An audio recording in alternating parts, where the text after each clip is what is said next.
Assalamualaikum warahmatullahi ta'ala wabarakatuh. Alhamdulillah rabbil alamin. Wassalatu wassalamu ala asyrafil mursalin wa ala alihi wa sahbihi ajma'in. Rabbi syrah li sadri wa yassir li amri wa ahlul 'uqdatam min lisani yafqahu qawli. Alhamdulillah, bertemu lagi kita pada pelajaran sirah kita, sambungan pada muka surat 38 di bawah tajuk Masjidil Haram, iaitu tajuk di bawah tajuk pembangunan negara Islam.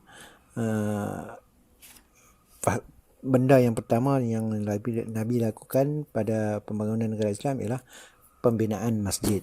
Masjid Quba, Masjid Nabawi. Ini kita tengok pada cerita Masjidil Haram. Baik. Surat 38 tu. Nombor 1. Masjidil Haram merupakan tempat suci yang pertama di dunia dan masjid pertama paling suci bagi umat Islam yang terletak di Mekah Al-Mukarramah. Masjid paling suci. Maksudnya nilai solat, satu solat berapa? 100,000. 100,000 pahala. Sekali solat pahala dia macam 10,000, 100,000 kali solat. Jenuh nak solat 100,000. Tapi di Mekah, satu solat sama dengan 100,000 kali kita solat. Nombor 2. Masjidil Haram juga dikenali dengan panggilan Baitullahil Haram. Baitullah ni rumah Allah. Nombor 3. Di sinilah terletaknya Kaabah yang dibina oleh Nabi Ibrahim AS bersama putranya Nabi Ismail AS. Nabi Ibrahim dan anak dia Nabi Ismail. Cerita tentang Nabi Ismail. Nabi Muhammad ni pun asal daripada keturunan Nabi Ismail. Nombor 4. Kaabah merupakan kiblat orang Islam ketika mendirikan solat, dan Masjidil Haram dibina mengelilingi Kaabah. Masjidil Haram tu dibina mengelilingi Kaabah. Kaabah duduk di tengah. Sebelum ni Masjidil Haram tu bukan macam tu. Dia macam dia tak keliling macam tu. Kalau kita tengok hari ni gambar dia, mana Kaabah di tengah, masjid dia keliling tu ada bangunan. Okey. Nombor 5. Umat Islam datang ke Masjidil Haram untuk beribadat, terutama sekali apabila hendak mengerjakan haji dan umrah di Mekah. Bila nak mengerjakan haji dan umrah, orang Islam akan pergi ke Madinah, ke Mekah, dan kita boleh tengok dalam TV ramai orang pergi sana. Dan selepas musim haji pun ada orang pergi buat umrah lagi, terutama pada bulan Ramadan.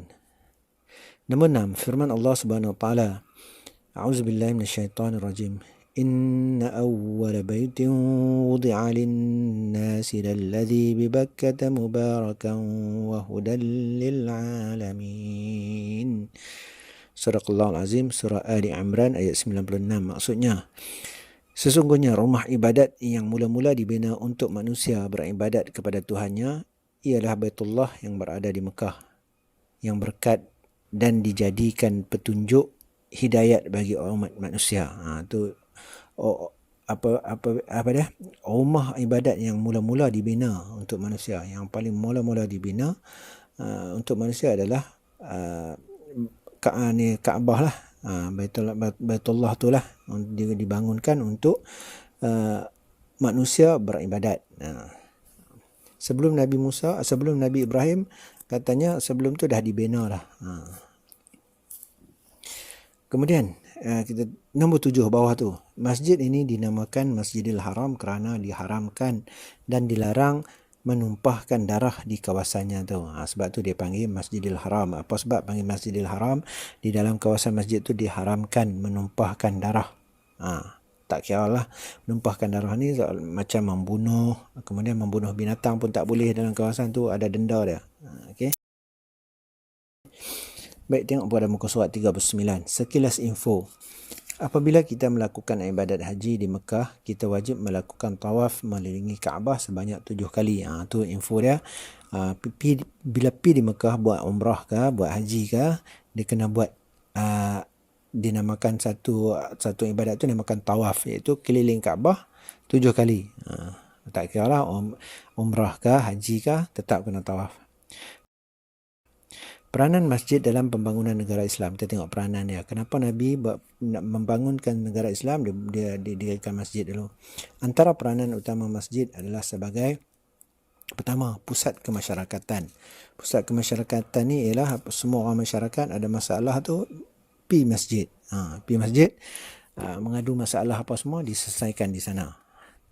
Kemudian yang kedua, pusat politik, pusat politik. Pada zaman Nabi Muhammad tu siapa yang memerintah Madinah? Nabi lah. Nabi duduk di masjid lah. Jadi apa saja perkara berkaitan dengan negara, pentadbiran dibincangkan di masjid. Kemudian yang bawah tu pusat pengurusan dan pentadbiran ekonomi. Jadi ekonomi pada masa tu sedekah, zakat, semua orang hantar ke masjid. Jadi masjid akan menguruskan. Kemudian yang seterusnya, peranan masjid seterusnya pusat pendidikan. Jadi orang dulu nak belajar, jumpa Nabi Muhammad, jumpa sahabat-sahabat, berada di mana? Di masjid lah. Mana belajar di masjid. Lepas sembahyang duduk dengar Nabi ceramah, bagi sampaikan ilmu. Jadi pusat pendidikan lah. Yang seterusnya lah pusat ibadat. Ibadah lah, buat di masjid ni buat ibadah lah. Belajar agama, belajar pun ibadat juga. Jadi tempat untuk melakukan ibadat-ibadat kita buat di masjid. Bukanlah tempat lain tak boleh buat ibadat, boleh, tapi di masjid ni orang pergi masjid tak ada buat benda lain lah, buat ibadat je lah kan. Macam tu lah. Masjid sebagai pusat ibadat. Tengok pada bawah tu, tajuk masjid sebagai pusat ibadat.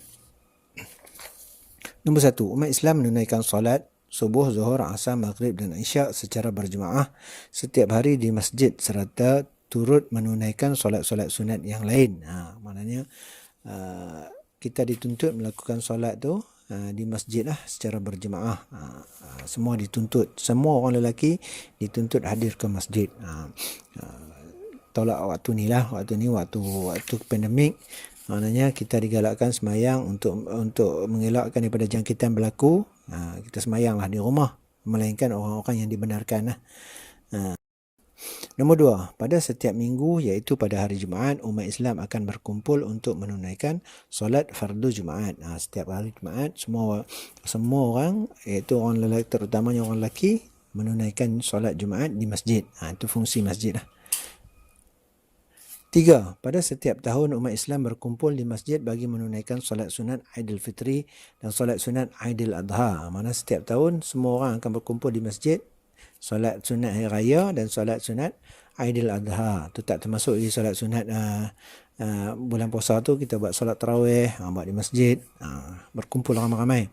Nombor 4, pertemuan sesama umat Islam di masjid akan mengukuhkan dan merapatkan hubungan persaudaraan dan silaturahim sesama umat Islam. Jadi pertemuan kita di masjid ni kadang-kadang orang sibuk bekerja, tak jumpa, jadi di masjid lah bertemu. Jadi bertanya khabar ke apa saja, kita bertemu di masjid. Jadi masjid lah tempat untuk menghubungkan silaturahim dan persaudaraan. Kemudian yang bawah sekali, tengok maklumat yang dibagi info. Tahukah anda Allah SWT mengurniakan ganjaran pahala 20 derajat bagi orang yang menunaikan solat secara berjemaah. Jadi orang yang solat secara berjemaah tu dia punya pahala 27 kali. Seolah-olah dia semayang 27 kali. Dia semayang 27. Cuba bayangkan, waktu subuh kena semayang 27 kali. Waktu zuhur 27 kali semayang, baru dapat pahala tu. Tapi kalau pergi masjid, sekali semayang dapat macam tu pahala dia, 27 kali ganda.